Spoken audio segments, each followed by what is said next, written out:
Next we have this modern MPFI 4-cylinder engine which is used in all the modern cars basically, and that is the radiator which is lighted up. So this engine is used in all the modern cars. So if you pull this out, you can check the oil, and here is the 5-speed manual transmission. So this is how it looks like, the modern MPFI engine. So it's a cut section model of a 4-cylinder MPFI engine with a gearbox. That's a gearbox. So here are all the workings inside an engine. There's another thing, as you can see, that's the piston. If you see carefully, you can see the piston inside. So that's the piston actually, and here is the alternator, that is this one. So I had showed you a model of the modern MPFI engine, 4-stroke or 4-cylinder MPFI engine with a gearbox. So they had let me, as it is a working model, they had let me to use it. Let me show you how it works. So basically, let's turn on. So it's turn on. Let me change the gears. Let's slot it into first. This first, second, third, fourth, and fifth. That's about it. Now comes the reverse gear. That's into neutral. So that's how a modern MPFI engine works. So here it shows the 4-stroke principle, how the engine works. So basically that's the piston. So the piston is the thing that goes up and down. So here are the 4 principles: intake, compression, combustion, and exhaust. So that's how it works. You can read that.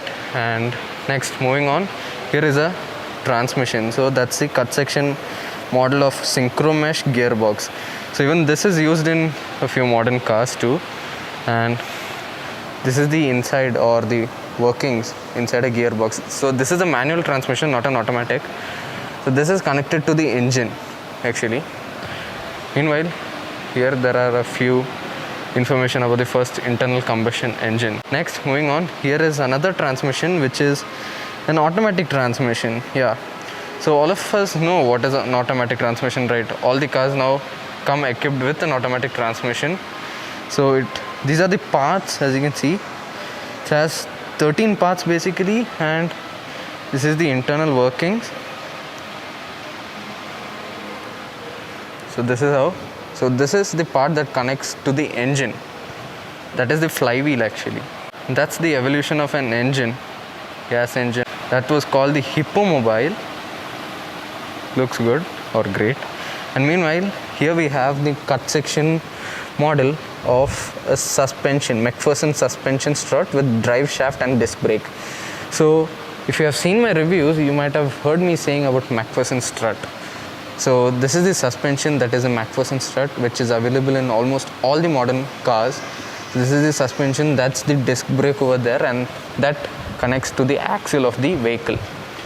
Meanwhile, here we have another model. So this is how it looks like in a car.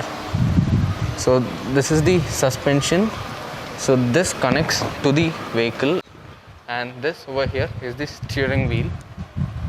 So yeah, this is how it looks like. And next, moving on, here is an engine again. So this looks like an aircraft engine because it has a fan in the front. Here we have an aero model cut section engine. So that's about the displacement, bore, stroke and stuff. This is an engine. It's a small cut section. The aircraft engine is not so small. It's huge actually. So everyone loves Mercedes Maybach, right? Here is a miniature replica of Maybach 1937 model car engine. This is a fully made and assembled by UMS Technologies, Coimbatore. So this is just a replica, not the original one. So this is the engine. Quite cool. Meanwhile, here are some parts. The camshaft, connecting rocker arm. Moving below, you can see the coolant pulley, the crankcase, bottom cover, crankshaft, cylinder head and silencer. So these parts look small, but in a real engine it's big. These are the engine, smallest Wankel engine. So that is the big Wankel engine over there. Meanwhile, this is the small one, and those are the different engine: UMS 25, RCV 03, 740, Gemini FT160. Here are the other small engines too. Over here you can see the gasoline engine, Xenova's G231. That's another gasoline engine. Meanwhile, here is a Stirling engine, SC02. That's another one. And on the other side, there's another one too. As you can see, these are the different kinds of small engines. It is not only a V8 or V12 as you think is our engines. There are a lot of different kinds of engine. Meanwhile, moving on, here is another engine, which is the Stinger 609. So it's a 4-cylinder cycle gasoline engine, and it had a horsepower of 9.5 horsepower and displacement of 100 cc. Meanwhile, here's a small working model of the piston. So that is how it works.